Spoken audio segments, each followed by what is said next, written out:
ইডির ম্যারাথন তল্লাশির পর ফের মুখ খুলেছেন বিধায়ক তাপস রায়। এ বিষয় নিয়ে কথা বলবো। বিজেপি নেতা রাহুল সিনহা এই মুহূর্তে আমাদের সঙ্গে টেলিফোনে রয়েছেন। রাহুল দা, আপনি শুনলেন তাপস দা বললেন যে তিনি কোনোভাবেই কোনো দুর্নীতির সঙ্গে যুক্ত নাই, প্রমাণ করার পাল্টা চ্যালেঞ্জ ছুড়ে দিয়েছেন তিনি। আজ পর্যন্ত কোনোদিন কোনো অপরাধী বলেছে যে আমি অপরাধ করেছি? যে চুরি করে তাকে যখন বলা হয়, বিচারকও জিজ্ঞাসা করে, তখন সে বলে আমি নির্দোষ, খুন করলে নির্দোষ।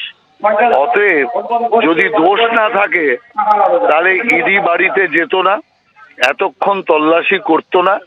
আর সেখান থেকে যা কিছু পাওয়া গিয়েছে সেটা যথেষ্ট উপযুক্ত, এবং আগামী দিন এর পরিণতি কি হবে সেটাই আমাদের দেখতে হবে।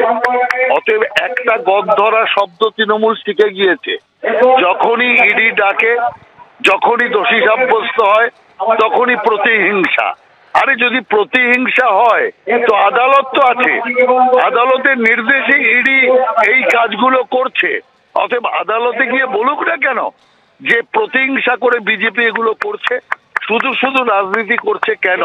সেই কারণে আমরা মনে করি এই জাতীয় রাজনৈতিক বক্তব্য রেখে তৃণমূল কংগ্রেসের এই পাপকে ধোয়া যাবে না। সব তৃণমূল কংগ্রেসের চোর। অতএব চোরের সাথে থাকলে পরে চৌর্যবৃত্তি শেখে, চোরের সাথে থাকলে পরে চোরের ছোঁয়া লাগে। অতএব সেই কারণে যে ঘটনা ঘটছে তা একদম তৃণমূল কংগ্রেসের পাপের যে বহিঃপ্রকাশ তা আজকে হচ্ছে। এটাকে রাজনীতি দিয়ে আড়াল করবার চেষ্টা করলে হবে না। ধন্যবাদ রাহুল দা। বাড়িতে ইডির হানা, অসম্মানিত তৃণমূল বিধায়ক তাপস রায়। এ প্রসঙ্গে মন্ত্রী চন্দ্রিমা ভট্টাচার্য কি বলেছেন দেখুন।